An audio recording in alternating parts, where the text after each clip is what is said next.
दोस्तों नमस्कार। वक्त के साथ साथ गब्बर सिंह इस देश में बड़ा होता जा रहा है। आप कहेंगे विजय जी ये कौन सा स्टेटमेंट है।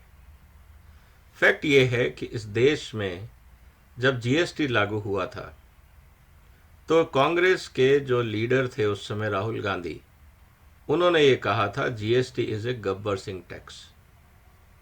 दोस्तों इस बार अप्रैल 2023 में अब तक के उच्चतम स्तर पे जीएसटी पहुंच गया है। करीब 1.87 लाख करोड़ पहली बार जीएसटी कलेक्शन इस देश में हुआ है। जीएसटी के फायदे बहुत गिनाए गए, लेकिन आज उनके प्रूफ हमारे सामने आ रहे हैं। ये बात सही है कि हिंदुस्तान में टैक्स चोरी बहुत बड़ी समस्या थी। उसका कारण ये था कि मल्टीपल टैक्स थे, बहुत सारे डॉक्यूमेंटेशन थे, बहुत सारे लोगों के पास सुविधा नहीं थी, हमेशा किसी ना किसी प्रोफेशनल हेल्प की ज़रूरत होती थी, और इतने सारे इंस्पेक्टर थे कि इंसान बिजनेस करे या करप्शन में साथ दे, ये सोच सोच के व्यापारी वर्ग परेशान था। जीएसटी आने से, ऑनलाइन ट्रांजैक्शंस होने से बहुत सुविधाएं हुई हैं। एक तरफ जीएसटी आया और दूसरी तरफ डिजिटाइजेशन, दोनों ने मिलकर ट्रांसपेरेंसी लाई और साथ ही साथ सुविधा। और उसका फ़ायदा ये हुआ कि आज इस देश में इतना जीएसटी कलेक्ट हो रहा है जितना जिस समय लगाया गया था तब सोचा नहीं था कि इतनी जल्दी हम इस लेवल पे पहुंच जाएंगे। ये एक सुखद समाचार है। दोस्तों ये बात हमें माननी पड़ेगी कि जब फंड कलेक्शन होता है सरकार के लिए तो उससे राष्ट्र के काम होते हैं, आम आदमी की भलाई के काम होते हैं, डेवलपमेंट के काम होते हैं, और जो चीज़ें सरकार करना चाहती हैं राष्ट्र हित में, समाज हित में, वो सब हम लोग कर सकते हैं। जब हम इस गब्बर सिंह टैक्स की बात करते हैं तो राहुल गांधी साहब को ये समझना होगा कि जब तक गब्बर सिंह टैक्स नहीं था इस देश में करप्शन ज़्यादा था। लेकिन क्या करप्शन हट गया है? ये अपने आप में एक मुद्दा बन गया है। मेरा निवेदन है प्रधानमंत्री जी को कि आप जीएसटी लाए, सिंप्लीफाई किया आपने टैक्स सिस्टम, लेकिन आज भी हिंदुस्तान का एंटरप्रेन्योर बहुत परेशान है इंस्पेक्टर राज से। मंत्री लेवल पे तो आपने करप्शन कम कर दी, लेकिन ग्राउंड लेवल पे करप्शन बहुत ज़्यादा है। आप उनका निदान कब करेंगे? क्योंकि इस देश में अगर हमें एम्प्लॉयमेंट लाना है, एंटरप्रेन्योरशिप लानी है, इन्वेस्टमेंट लाना है, तो सिस्टम को सिंपल बनाना होगा, ट्रांसपेरेंट बनाना होगा। मोदी जी अब अक्सर ये कहते हैं कि मैं अपने देश की जनता पे भरोसा करता हूँ, तो फिर इतने इंस्पेक्टर क्यों? जहाँ तक हो सके आप टेक्नोलॉजी का सहारा लीजिए। ये तो आप मान के चलिए कि जहाँ जहाँ आप इंस्पेक्टर्स को डालेंगे वहाँ करप्शन बढ़ेगा, घटेगा नहीं। क्योंकि आपके कानूनों में इंस्पेक्टर्स के पास इतनी ताकत है कि वो जिसको चाहे हैरेस कर सकते हैं, और उस इंस्पेक्टर्स के खिलाफ आपके कानून में शिकायत करने का कोई प्रावधान नहीं है, उनके लिए कोई सजा का प्रावधान नहीं है। तो ये वन साइडेड जो आपके कानून बने हुए हैं, ये इस देश में करप्शन को बढ़ावा दे रहे हैं। अब आप ये कहेंगे कि नहीं, करप्शन काफ़ी हद तक कंट्रोल हो गया है। मैं इस बात को नहीं मानता, और वो मैं आपको आंकड़ों के साथ पूरी तरह से दिखाऊंगा। पहली बात, बहुत सारे व्यापारी वर्ग से मैंने बात करी। उन्होंने ये कहा कि जब आपने मेक इन इंडिया की स्कीम शुरू की थी तो बहुत सारे लोगों ने उत्साह में आके हिंदुस्तान में मैन्युफैक्चरिंग शुरू करी, लेकिन आपके इंस्पेक्टर राज ने खासकर अलग अलग डिपार्टमेंट्स में, चाहे वो एनवायरनमेंट हो, चाहे वो आपके बॉयलर इंस्पेक्टर हो, फूड इंस्पेक्टर हो, और दुनिया भर के इंस्पेक्टर राज, उन्होंने उनको इतना तंग किया, इतना दुखी किया कि व्यापारियों को लगा कि हमने क्या कोई जुर्म कर दिया है, हमने कोई गुनाह कर दिया है कि इस देश में हमने मैन्युफैक्चरिंग शुरू करी। बहुत सारे व्यापारी अगर आप देखें तो उन्होंने मेक इन इंडिया में शुरुआत की थी, लेकिन अब बंद करके वापस इंपोर्ट शुरू कर दिया है। अब आप कहेंगे कि ये स्थिति आपको कैसे पता? आप पिछले 3-4 साल के आंकड़े उठा के देख लीजिए। हर क्षेत्र में हिंदुस्तान में इंपोर्ट बढ़ा है। मैं सिर्फ पेट्रोलियम की बात नहीं कर रहा हूं, हर क्षेत्र में। इंपोर्ट बढ़ा है, एक्सेप्ट वन, स्टील और स्टील पार्ट्स। अगर आप टॉप 25 सेक्टर्स जिसमें आयात होता है आपके एचएस कोड के हिसाब से, अगर आप आंकड़ा उठा के देख लें तो 25 में से मात्र 2 क्षेत्र हैं स्टील एंड स्टील प्रोडक्ट्स, उसको छोड़ दें तो हर क्षेत्र में आयात बढ़ा है। ये इस बात को दर्शाता है कि हिंदुस्तान इतना बड़ा मार्केट है, चाइना की नज़र हमारे देश पे है, हमारे देश के बाजार पे हर देश की नज़र है कि किस तरह से भारत के बाजार का दोहन किया जाए। लेकिन जीएसटी तो बढ़ता है, लेकिन आयात भी बढ़ता है। हमें उस दिन का इंतज़ार है जब जीएसटी बढ़े और आयात कम हो, और ये करना मुश्किल नहीं। मैं इसलिए कह रहा हूं कि ये मुश्किल नहीं है क्योंकि आपके पास हर सेक्टर में कानून है, हर सेक्टर के मंत्रालय हैं, हर सेक्टर में इंडस्ट्री एसोसिएशन है। क्या आप मंत्रालयों को ये आदेश दे सकते हैं कि हर महीने हर सेक्टर के रिप्रेजेंटेटिव की मीटिंग बुलाई जाए और जो जो कानून और जिस तरह के इंस्पेक्टर राज उनको तंग कर रहे हैं उनको अगले 30 दिन में सॉल्व किया जाए और उन कानूनों को हटाया जाए, मॉडिफाई किया जाए या बदला जाए? अगर आप ये कर पाएंगे और फीडबैक लेके, कोई ज़रूरी नहीं है कि आपको बड़े इंडस्ट्री चैम्बर्स की ज़रूरत हो, फिक्की, सीआई या बड़े चैम्बर्स की ज़रूरत नहीं है। आपके पास सारे एमपीज़ हैं, सारे एमएलएज़ हैं, हर जिले तालुका में इंडस्ट्रीज़ हैं, आप उनका फीडबैक लीजिए। और अगर आप वास्तव में फीडबैक चाहते हैं तो आप एक ऑनलाइन सिस्टम शुरू करिए, डिपार्टमेंट वाइज, कानून वाइज। लोगों से ये पूछिए कि किस कानून के कौन से प्रावधान से उनको दिक्कत है। आप ये ऑनलाइन फीडबैक भी ले सकते हैं। आपके पास कानून के हिसाब से, सेक्शन के हिसाब से फीडबैक आने शुरू हो जाएंगे। आपको अधिकारियों को कहना है कि इन समस्याओं का समाधान किया जाए टाइम बाउंड मैनर में। देखिए, आपका मेक इन इंडिया और स्टार्टअप इंडिया दोनों बहुत तेज़ी से बढ़ेगा।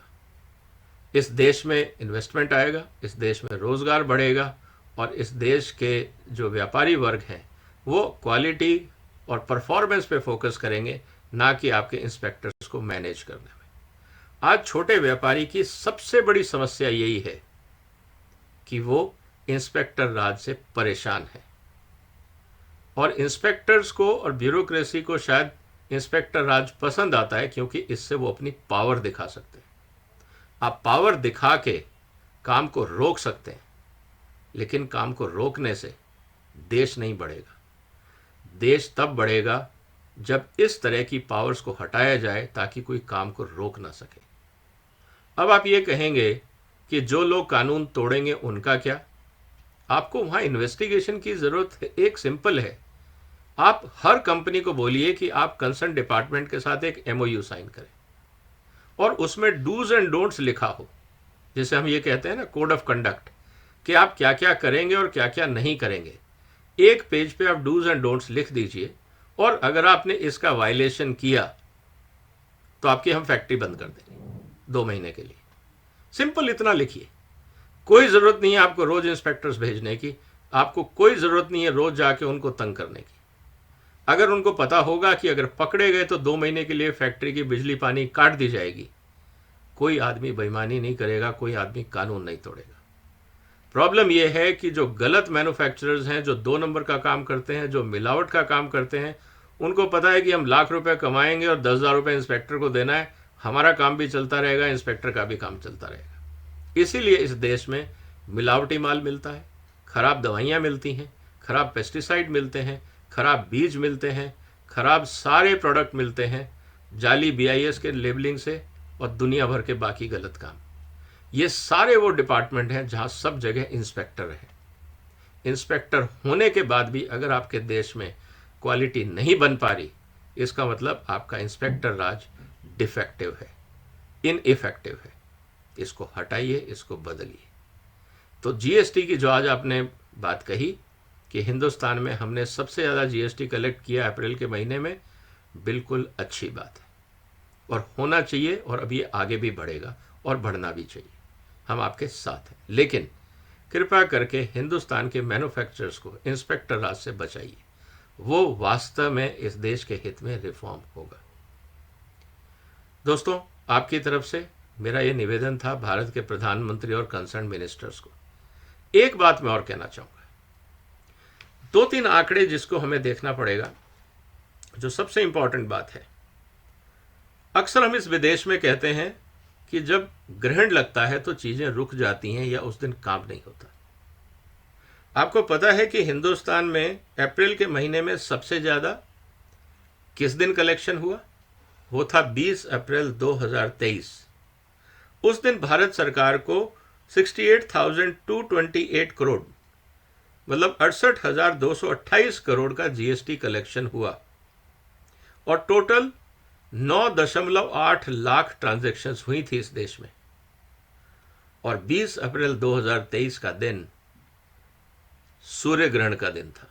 तो कोई ज़रूरी नहीं है कि जब ग्रहण लगता हो तो चीज़ें बिगड़े। उस दिन परफॉर्मेंस सबसे अच्छी थी। इसीलिए हमें इन बातों से हट के परफॉर्मेंस पे ध्यान देना चाहिए, और अगर हम परफॉर्मेंस पे ध्यान देंगे तो भगवान भी साथ देगा। ये बात हमारे सामने है। दोस्तों, एक चीज़ और इम्पॉर्टेंट है जो हमें समझनी पड़ेगी इस जीएसटी कलेक्शन से। इम्पॉर्टेंट चीज़ ये है कि जिन राज्यों में पिछले साल और इस साल के मुकाबले जीएसटी सबसे ज़्यादा बढ़ा है, मैं उन राज्यों के नाम आपके सामने पढ़ रहा हूं, और आपको ताजुब होगा जान के कि इतनी तरक्की उन राज्यों में हुई जिनको हम सबसे पिछड़ा और इग्नोर्ड एरिया मानते थे, जहां कोई जाने और इन्वेस्टमेंट करने को तैयार नहीं था। जीएसटी की ये ग्रोथ क्या बताती है, आप सोचिएगा। सबसे ज़्यादा जीएसटी की ग्रोथ हुई पिछले साल, मीन्स अप्रैल 22 से लेकर अप्रैल 23 के बीच में, एक साल के अंतराल में सिक्किम 61% की ग्रोथ हुई, मिजोरम में 53% की ग्रोथ हुई, जम्मू कश्मीर में 44% की ग्रोथ हुई, लद्दाख में 43% की ग्रोथ हुई, मणिपुर में 32% की ग्रोथ हुई, नागालैंड में 29% और मध्य प्रदेश में 28%, कर्नाटक में 23%, महाराष्ट्र के अंदर 21%, गोवा में 32%। दोस्तों, अगर ध्यान से देखेंगे तो अगर मैं नॉर्थ ईस्ट और कश्मीर की अगर बात करता हूं, जहां सबसे ज्यादा ग्रोथ रेट ऑब्जर्व की गई है, ये अक्सर वो राज्य हैं जिनको हम इंडस्ट्रियलाइज स्टेट नहीं बोलते। वहां इंडस्ट्रीज नहीं है, तो फिर इतनी ग्रोथ कैसे हुई? उसके 3 मुख्य कारण हैं। पहला, एक तो भारत सरकार ने बहुत इन्वेस्टमेंट किया वहां पे इंफ्रास्ट्रक्चर बिल्ड करने में, उस एरिया को डेवलप करने में। इसलिए जितना भी रॉ मटेरियल कंज्यूम हुआ, जो भी बाकी वहां पे इन्वेस्टमेंट्स हुए, उसमें जो जीएसटी शेयर था वो बढ़ने लगा। पहली बात। दूसरा, इन राज्यों में इंडस्ट्रीज नहीं है, लेकिन वहां पे टूरिज्म पोटेंशियल बहुत है, खासकर J&K वजह से हमने देखा, लद्दाख में हमने देखा। जब टूरिस्ट ऐसी जगह जाता है तो वहां कंजम्पशन बढ़ता है। तो जब कंजम्पशन बढ़ता है तो उसका फायदा राज्य को आमदनी में होता है। तो इसीलिए जहां पे इंडस्ट्रियलाइजेशन नहीं है या जिन जिलों में इंडस्ट्रियलाइजेशन नहीं है, क्या हम वहां पे टूरिज्म की संभावनाएं देख सकते हैं? ये हमें सोचना होगा। तीसरी बात, चाहे गवर्नमेंट इन्वेस्टमेंट हो या टूरिज्म डेवलपमेंट हो, ये सारी चीजें लोकल एरिया में एम्प्लॉयमेंट जनरेट करती हैं और उस एरिया को अट्रैक्टिव बनाती हैं फ्यूचर इन्वेस्टमेंट के लिए। दोस्तों, ये जितने आंकड़े आ रहे हैं ये सुखद है, लेकिन दुख की बात क्या है कि कुछ राज्य जिनको काफी आगे होना चाहिए था जीएसटी कलेक्शन के मामले में, वो पिछड़ रहे हैं या उनकी जो ग्रोथ है वो स्टैग्नेंट है। उदाहरण के लिए, चंडीगढ़ में जो जीएसटी ग्रोथ है वो मात्र 2% है, राजस्थान में 5% है, दिल्ली में 8% है, उड़ीसा में 3% है, गुजरात में 4% है, पुडुचेरी में 6% है, आंध्र प्रदेश में 6% है। ये बताता है कि इन राज्यों में या तो मार्केट सैचुरेट हो गई है या वहां की सरकारों ने कोई नया काम नहीं किया। मुझे लगता है कि इन राज्यों को अपनी अर्थनीति पे दोबारा ध्यान देने की जरूरत है, क्योंकि अगर स्टेग्नेशन रहेगा तो नई एम्प्लॉयमेंट अपॉर्चुनिटीज नहीं आएंगी, जिसका एक पॉलिटिकल कॉस्ट भी होता है।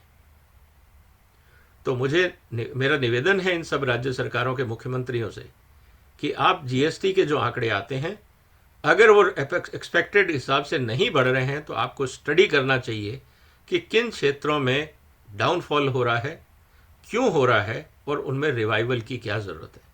सिर्फ केंद्र सरकार की तरफ मुंह देखने से काम नहीं चलेगा, क्योंकि ज़्यादातर इकोनॉमिक एक्टिविटी राज्य सरकारों के अधीन आती हैं, और ऐसी बहुत सारी एक्टिविटीज़ हैं जहां आपको इन्वेस्टमेंट नहीं चाहिए, और जो इन्वेस्टमेंट आपके पास आता है आप अगर उसको ढंग से भी यूज़ करेंगे, या जो टैक्स कलेक्शन स्टेट्स में होता है अगर आप उसको ढंग से यूज़ करेंगे, तो आप एक एक जिला करके सुधार कर सकते हैं। आप ये टारगेट ले लीजिए कि हर 6 महीने में हम एक जिले को वर्ल्ड मैप पे ले आएंगे टूरिस्ट की दृष्टि से।